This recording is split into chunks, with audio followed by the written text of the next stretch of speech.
Ya, saudara, tanpa kita sadari, ya seringkali kita masih dijajah. Padahal Alkitab berkata, engkau dipanggil untuk merdeka. Ya, tapi berapa banyak orang Kristen yang masih dijajah. Mungkin kita bilang, ya dijajah bagaimana, Bu? Ya, contoh nih ya, kita tahu bahwa lihat film porno itu dosa. Besok saya nggak pengen lagi, tapi ternyata besok lihat lagi. Itu berarti masih dijajah. Ya, saudara tahu marah itu dosa, kepahitan itu dosa. Saudara berniat, aku besok nggak mau marah-marah. Ternyata besok saudara masih marah-marah lagi. Itu namanya dijajah. Saudara tahu terikat dengan game itu nggak bagus. Ya, tapi saudara tiap hari main game sampai nggak ada batasan waktu, ya itu juga dijajah loh. Dijajah itu. Ya, saudara tahu bahwa lihat handphone tiap hari itu juga dosa. Dari pagi sampai malam, sampai kita kadang nggak melakukan apa-apa karena scroll handphone terus. Ya, apalagi sekarang ya harus kasih makan Instagram. Sekarang peliharaannya bukan cuma dogi, burung, Instagram juga peliharaan sekarang. Ya, sekarang lagi FOMO nih main pedal apa padel apa pudul itu. Ya, sehingga tiap hari orang itu cuma buat foto. Yang mahalnya di fotografernya malah. Ya enggak? Ya, nggak bisa main nggak apa-apa. Yang penting sepatunya, outfitnya, ya toh, raketnya toh. Nanti sampai sana tinggal gaya tuh gini. Di foto buat kasih makan. Itu juga terikat loh, saudara. Ya, kita pikir seringkali, saya ini udah merdeka, udah apa. Segala sesuatu yang membuat hidupmu itu diperhamba, itu namanya saudara belum merdeka. Ya.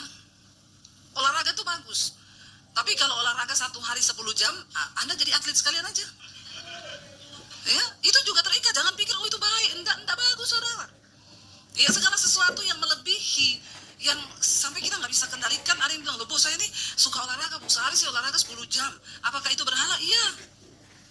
Karena tujuannya sekarang juga buat apa gitu, kecuali memang itu profesimu. Ya, saya PT, Bu, ya memang itu kerjaan. Segala sesuatu yang akhirnya memperhamba kita, ya rokok itu juga saudara terjajah loh.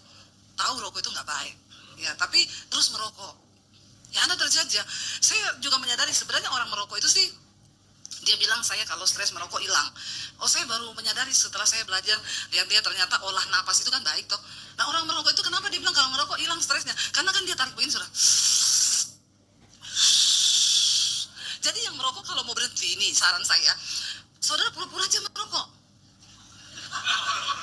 Tapi tarik napasmu, ya itu juga memang benar. Makanya orang merokok itu dia bilang hilang stresnya. Karena dia kan tarik, terus dia buang. Itu nggak ada asap rokok pun. Iya, itu olah napas, stresmu juga hilang. Di belakang knalpot mobil juga kalau gitu hilang stresmu. Sama-sama asap toh. Tapi lebih beracun rokok daripada knalpot mobil, saudara. Tapi mirip, tapi iya benar. Jadi segala sesuatu yang memperhamba kita, yaitu saudara sudah dijajah. Tapi nggak enak. Alkitab berkata kita ini dipanggil untuk merdeka. Ibu-ibu yang tiap bulan harus beli tas, harus gini. Ya udah niat besok nggak mau ada cicilan. Bulan depan ada lagi cicilan. Itu diperhamba. Sudah dijajah itu. Dalam segala hal kita ini harus merdeka, saudara. Sehingga enak kalau hidup kita ini nggak terikat satu apapun itu enak, saudara. Disitulah letak kebahagiaan hidup. Makanya saya selalu bilang orang yang paling bahagia di dunia ini orang yang hidup dalam kekudusan. Nggak ada intimidasi iblis. Kita dengan Tuhan merdeka. Jadi bangsa Israel, mereka juga dibebaskan Tuhan dari penjajahan, bukan gak ada sebab, saudara. Ya, kita tahu sejarah bangsa Israel. Bangsa Israel itu dulu ya berasal dari keturunannya siapa? Bapak Ibu yang lulus sekolah minggu angkat tangan. Yang bisa jawab saya kasih sepeda di bawah. Sepedanya siapa enggak tahu, ambil aja tuh ya. Bangsa Israel itu bapaknya siapa? Yakub, ya. Terus ketika dia bergumul dengan Allah, dari situ namanya dirubah menjadi Israel. Sejarahnya bangsa Israel itu sampai ke Mesir. Kita tahu bersama kisah tentang Yusuf, ketika Yusuf itu cerita tentang mimpinya, keluarganya iri, sirik, lalu dia mau dibunuh, akhirnya nggak jadi, mereka buang dan dijual dia sebagai budak di Mesir. Tapi ternyata itu masuk dalam skenarionya Tuhan.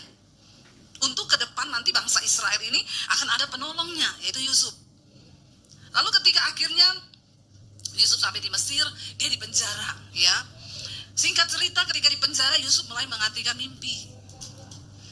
Lalu ketika Raja Fir'aun bermimpi, nggak ada seorang pun ahli mimpi, ahli nujum, dukun yang bisa terjemahin mimpinya Firaun. Kadang juga orang Kristen tuh suka aneh-aneh. Saya banyak, Bu, mau tanya dong, Ibu ngerti nggak arti mimpi saya ini? Saya bilang, nama saya Debbie Basir, bukan Yusuf. Ya, tapi apa mimpimu? Dia cerita, gini. Ya saya berdoa dulu, saya bilang ya. Belum sempat dapat hikmat, dia sudah kirim lagi mimpi yang lain. Bu, saya tadi malam mimpi lagi, Bu. Sampai 3 mimpinya, belum ada yang saya terjemahkan. Jadi artinya apa ya, Bu? Saya bilang, artinya kau terlalu banyak tidur. Makanya mimpimu banyak sekali.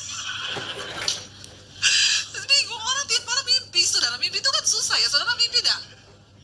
Kalaupun mimpi kita lupa toh, ini dia ingat, baru dia tanya semua sama saya. 3 lagi. Jadi kesimpulannya kau kebanyakan tidur, makanya banyak. Saudara, akhirnya dipanggil semua, tidak ada yang bisa jawab. Lalu Yusuf berkata, Raja, arti mimpimu itu nanti akan datang 7 tahun masa kelimpahan. Lalu setelah itu 7 tahun masa kekeringan, akan terjadi kelaparan. Jadi kalau raja mau terhindar, maka bikinlah lumbung. Waktu masa kelimpahan itu menabung di lumbung. Ini juga prinsipnya sama dengan kita. Kalau saudara tidak mau hidupmu masuk dalam malapetaka, kalau ada uang jangan boros. Nabung, amin.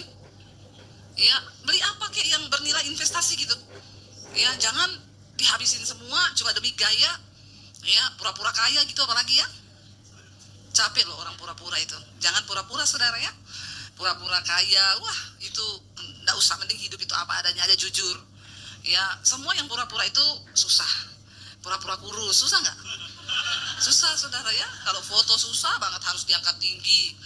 Ya, terus harus begini. Ya, iya, kalau sudah ibu ahli sekali ya. Pura-pura kurus. Ibu bilang harus ditarik kameranya 0, berapa ya, Bu? Iya, nanti pokoknya susah lah. Pura-pura kaya, pura-pura bahagia juga susah. Ya, Tuhan itu mau kita hidup apa adanya. Akhirnya Yusuf menerjemahkan mimpi dan raja bilang begini, karena kamu yang bisa terjemahan mimpi saya, jadi kamu saya angkat jadi Perdana Menteri di Mesir dan kamu bikin semua strategi itu. Lalu Yusuf bikin lumbung, ketika masa kelimpahan dia nabung itu gandum, jelai, ditaruh semua di lumbung. Lalu benar, 7 tahun masa kelimpahan, setelah itu terjadi kelaparan. Alkitab mencatat terjadilah masa kekeringan, kelaparan yang amat sangat di seluruh bumi. Dan akhirnya di tanah Kanaan, mereka kesulitan makanan sampai akhirnya saudara-saudara Yusuf harus pergi ke Mesir untuk beli gandum. Karena yang ada gandum hanya di Mesir. Mereka beli, waktu Yusuf lihat keluarganya, Yusuf kenal mereka. Ya, karena muka mereka tuh nggak berubah. Mereka sudah nggak kenal Yusuf. Yusuf sudah mulia, saudara. Sudah tidak dikenali, terawat, sudah bercahaya. Ya, memang orang yang terawat dan tidak itu beda. Ya, makanya kalau kau menjadi anak Tuhan, hidupmu tuh pasti berubah. Amin. Ya, orang ketemu, wih luar biasa sekarang penuh kemuliaan toh. Karena kau diangkat menjadi anak Allah. Tapi kalau ada orang nggak berubah begitu terus, itu tanda tanya itu. Lalu dia kenal, oh ini saudara-saudaraku kasihan. Lalu dia panggil anak buahnya, nanti kalau mereka beli gandum, kasih, tapi uangnya jangan kau ambil, balikin lagi, taruh di karungnya. Lalu mereka curiga, kenapa kami beli selalu dibalikin uangnya? Mereka datang ke sana, mereka cerita sama papanya, itu Perdana Menterinya baik loh Pak, dia begini. Lalu suatu saat Yusuf panggil mereka, Yusuf tanya, ya gimana papamu, kabarnya baik ya? Oh gitu. Lalu Yusuf memperkenalkan diri, aku ini Ucup loh say, Ucup aku. Keluarganya nangis, Cup, kau Cup, Ucup, iya. Bapak gimana kabari Bapak? Baik Bapak. Lalu Yusuf bilang, kalian semua pulang jemput Bapak, pindah ke Mesir. Itu cerita awal bangsa Israel ada di Mesir. Ya, ini yang nggak lulus sekolah minggu saya kasih tahu. Tolong catat baik-baik itu kisah ya, supaya tahu itu sejarah.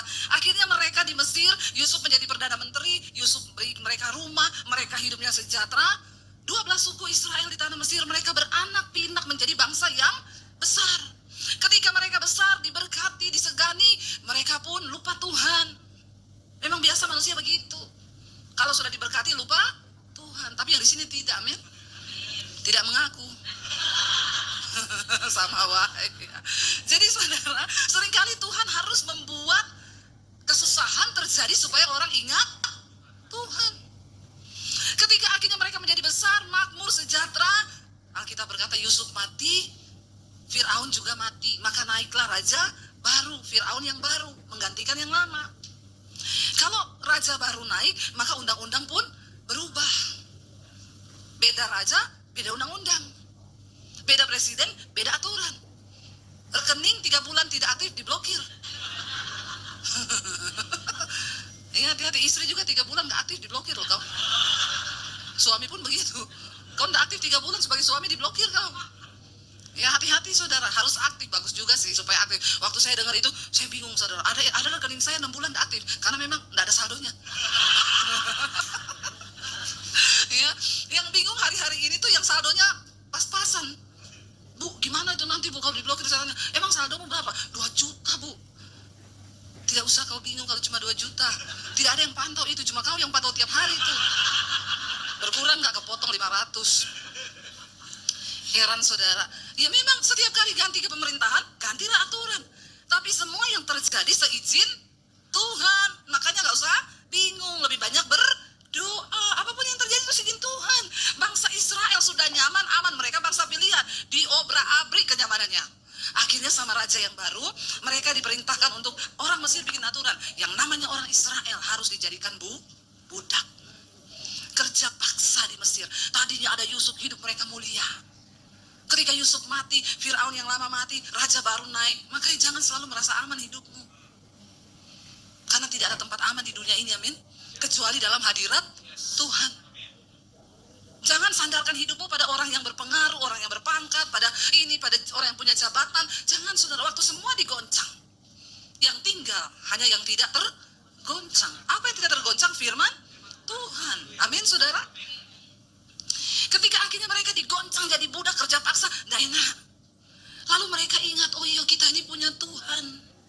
Di tengah masa kesulitan yang berat, mereka baru ingat kita punya Tuhan yang berjanji kepada nenek moyang kita, Abraham, Ishak, dan Yakub, bahwa kita akan diberi tanah.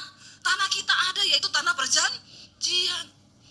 Dan Alkitab berkata akhirnya mereka berseru kepada Tuhan. Buka Keluaran 2 ayat 23 sampai 25. Keluaran 2 ayat 23 sampai 25. Firman Tuhan berkata demikian, baca bersama 1, 2, 3. Lama sesudah itu matilah Raja Mesir. Tetapi orang Israel masih mengeluh karena perbudakan. Dan mereka berseru-seru sehingga teriak mereka minta tolong karena perbudakan itu sampai kepada Allah. Allah mendengar mereka mengerang. Lalu ia mengingat kepada perjanjiannya dengan Abraham, Ishak, dan Yakub. Maka Allah melihat orang Israel itu dan memperhatikan mereka. Mereka berseru-seru, tapi baru sampai kepada Tuhan waktu mereka mengerang. Amin saudara. Tuhan mau ada kejujuran dari hati kita ketika kita datang kepada Dia. Satu kerendahan hati, kejujuran yang berkata, Tuhan kami sudah salah, selama ini kami gak peduli dengan Tuhan, tapi hari ini kami berseru, kami mengerang kepada Tuhan. Saudara, ya apa yang membuat Tuhan memperhitungkan doa kita sehingga Dia harus menjawab? Tidak semua orang Kristen akan mengalami janji Tuhan, tidak semua. Harus ada alasan dari hidup kita supaya firman itu bisa terjadi dalam hidup kita. Tidak semua saudara. Tidak semua orang Kristen akan mengalami kedahsyatan janji Tuhan itu. Cuma mereka yang melakukan sesuatu yang itu bisa menjadi alasan untuk Tuhan bertindak dalam hidup kita. Amin. Dikatakan mereka berseru-seru. Tetapi akhirnya Tuhan mendengar mereka mengerang. Mengerang bukan mengeluh. Ya, mengerang. Saudara tahu mengerang itu? Yang paling mengerti kata mengerang ini mungkin ibu-ibu yang mau melahirkan. Itu antara hidup dan mati itu mengerang. Ya, mengerang itu, waduh saudara ya, ini saya rasanya mau mati ini, makanya mengerang itu kesakitan, berteriak itu, mengerang itu. Ya, yang ibu-ibu pernah melahirkan normal, berapa banyak? Yang jadul-jadul di atas 50 nih pasti. Oh tapi Bu Gembala ini melahirkan normal loh. Ya, yang sesar-sesar tuh soalnya bilang gini, kami sudah mematahkan kutuk sakit melahirkan Bu. Dengan operasi katanya. Ya habis itu lebih siksa lagi ya. Tapi kalau orang melahirkan normal itu, merasakan mengerang itu karena itu sakitnya, auzubillahi minasyaitonirrajim. Itu benar-benar luar biasa sakit melahirkan itu. Ya makanya tadi saya tanya sama Pak Gembala, loh modelnya Ibu Gembala yang begini ini bisa mengerang Pak? Kan Ibu Gembala kan kalem banget ya saudara ya. Pasti erangannya beda sama saya. Ya, mungkin Ibu Gembala waktu mengerang sakit Dok ya. Sakit Pak, panggil suaminya yang sakit, yang begitu ya Bu ya, kira-kira ya. Karena kayaknya nggak mungkin mengerang orang sampai teriak kenceng itu. Ya kalau saya hampir saya pukul susternya. Waktu itu saudara, ya saya sudah mengerang kesakitan. Malah dia bilang, ibu jangan ngeden-ngeden loh, nanti itu sobek loh. Tunggu, belum itu masih buka satu, dokter juga masih di jalan. Saya bilang, suster, yang mau melahirkan saya bukan kau. Saya mau kesakitan, mau ngeden, dilarang terus saudara. Akhirnya saya nggak peduli. Saya bilang, suster, itu dokter mau datang atau tidak, ini anak ada bapak atau tidak. Kalau sudah waktunya dia keluar, dia akan keluar suster. Akhirnya saya teriak saudara, kebingungan sendiri, kepalanya sudah di luar. Makanya kau, apa saya bilang. Ketemu preman begini saudara ya. Itu yang namanya sakit mengerang itu saudara, antara hidup dan mati. Bangsa Israel, doa mereka baru sampai ke telinga Tuhan waktu mereka mengerang. Dengan kejujuran hati merendahkan diri dan berkata, kami butuh campur tangan-Mu Tuhan. Tidak semua hal dalam hidup ini bisa kita selesaikan dengan otak kita, dengan kekuatan kita, dengan backingan kita, dengan uang kita. Tidak semua hal. Ada begitu banyak hal yang bisa terjadi itu karena campur tangan Tuhan. Kita ini nafas aja itu semua dari Tuhan loh saudara, amin. Ya, dan akhirnya mereka berseru, mereka mengerang kepada Tuhan. Tuhan suka dengan kejujuran. Dia sudah berjanji akan memberikan tanah itu. Tapi dia tidak melakukan itu ketika dia tidak melihat ada respon dari bangsa ini untuk sungguh-sungguh kembali ke tanah itu saudara. Mereka mengerang dan Alkitab bilang, lalu Tuhan mengingat, Tuhan mendengar, dan Tuhan mengingat kepada perjanjiannya dengan Abraham, Ishak, dan Yakub. Maka Allah melihat orang Israel dan memperhatikan mereka. Kalau hari ini kita mau mendapat perhatian Tuhan, mari kita sungguh-sungguh dekat dengan Tuhan saudara. Mari kita sungguh-sungguh punya hidup hati yang jujur di hadapan Tuhan, yang menghormati Tuhan dengan kerendahan hati. Kita melekat dengan Dia, berkata bahwa kita butuh Tuhan. Keluaran 6 ayat 5 dan sampai ayat 7 kita lihat lagi. Keluaran pasal 6 ayat yang kelima, firman Tuhan berkata di sana begini. Tetapi aku, baca bersama, tetapi aku sudah mendengar juga erang orang Israel yang telah diperbudak oleh orang Mesir, dan aku ingat. Sekali lagi ada kata erang, mengerang. Tuhan mendengar erangan mereka, orang Israel yang diperbudak, dan aku ingat kepada perjanjianku. Firman sudah diucapkan. Tapi kalau nggak ada respon dari orang Israel, itu nggak bisa terjadi. Janji sudah diberikan bahwa mereka akan diberi tanah yang berlimpah susu dan madu. Tapi kalau mereka tidak berespon terhadap Tuhan dengan benar, dengan sikap hati yang jujur, dalam kerendahan hati berkata bahwa mereka butuh Tuhan, ya itu tidak akan terjadi saudara. Dan dikatakan di sana ayat 6, ya, ayat 5, sebab itu katakanlah kepada orang Israel, akulah Tuhan. Aku akan membebaskan kamu dari kerja paksa orang Mesir, melepaskan kamu dari perbudakan mereka, dan menebus kamu dengan tangan yang teracung dan dengan hukuman-hukuman yang berat. Ayat yang berikutnya, ayat 6, baca bersama dengan suara keras. Aku akan mengangkat kamu menjadi umatku, dan aku akan menjadi Allahmu, supaya kamu mengetahui bahwa akulah Tuhan Allahmu yang membebaskan kamu dari kerja paksa orang Mesir. Satu tujuannya, Tuhan izinkan mereka mengalami kesukaran itu. Ternyata ini Tuhan bilang, aku akan mengangkat kamu menjadi umatku. Loh, selama ini mereka sudah jadi umat Tuhan belum? Sudah. Tapi mereka tidak sungguh-sungguh mengenal dan mengikuti Allah dengan sikap yang benar. Tuhan bilang, aku akan mengangkat kamu jadi umatku, dan aku akan menjadi Allahmu. Selama ini mereka hidup lepas dari Tuhan. Walaupun mereka berkata mereka umat Tuhan, tapi mereka tidak tergembalakan. Mereka tidak mengikuti suara gembalanya. Mereka nggak mengikuti apa yang Tuhan mau. Jangan jadi Kristen yang, ayo saudara kita berubah, kita mau digembalakan. Ini yang Tuhan bilang. Kenapa kesukaran itu diizinkan terjadi? Karena selama ini mereka bukan sungguh-sungguh menjadi umat Tuhan yang digembalakan, dan supaya aku menjadi Allahmu. Amin. Supaya kamu tahu bahwa akulah Tuhan Allahmu saudara. Ternyata banyak orang Kristen yang tidak punya pengalaman pribadi dengan Tuhan. Kesukaran, tantangan, persoalan datang dalam hidup kita supaya Tuhan mau satu, engkau punya pengalaman pribadi dengan Tuhan. Supaya hidup kita ini punya cerita tentang Tuhan. Kisah apa yang mau saudara tulis di situ? Hah? Adalah seorang yang bernama Ahmed. Tiap minggu dia pergi ke gereja FLC, tapi tiap Sabtu dia pergi dugem. Ya, Minggu dia tobat, Senin dia kumat.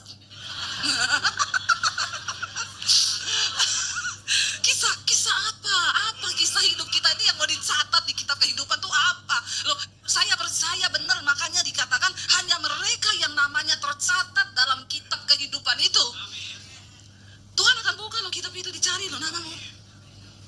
Lalu dicari Ahmed, dulu ada tapi udah dihapus. Karena kisah terakhirnya lagi mabuk mati tabrakan. Nah ini masalah nih saudara. Yang lucu orang Kristen tuh pede. Mabuk mati tabrakan tulisannya telah mengakhiri pertandingan iman dengan baik. Pret sekali, pret sekali. Itu saya banyak temukan tuh di daerah-daerah. Matinya kenapa? Tabrakan lagi mabuk, tabrak tiang listrik. Tapi di kuburannya, di batu nisan, telah mengakhiri pertandingan iman dengan baik. Pertandingan apa tabrak tiang listrik? Hello saudara. Ayo kita benar-benar harus hidup kita nih jadi umat Tuhan. Dan umat Tuhan itu namanya tercatat di dalam kitab kehidupan. Lalu saudara dikatakan di sini kita baca, bagaimana supaya kita menjadi anak kesukaan Tuhan?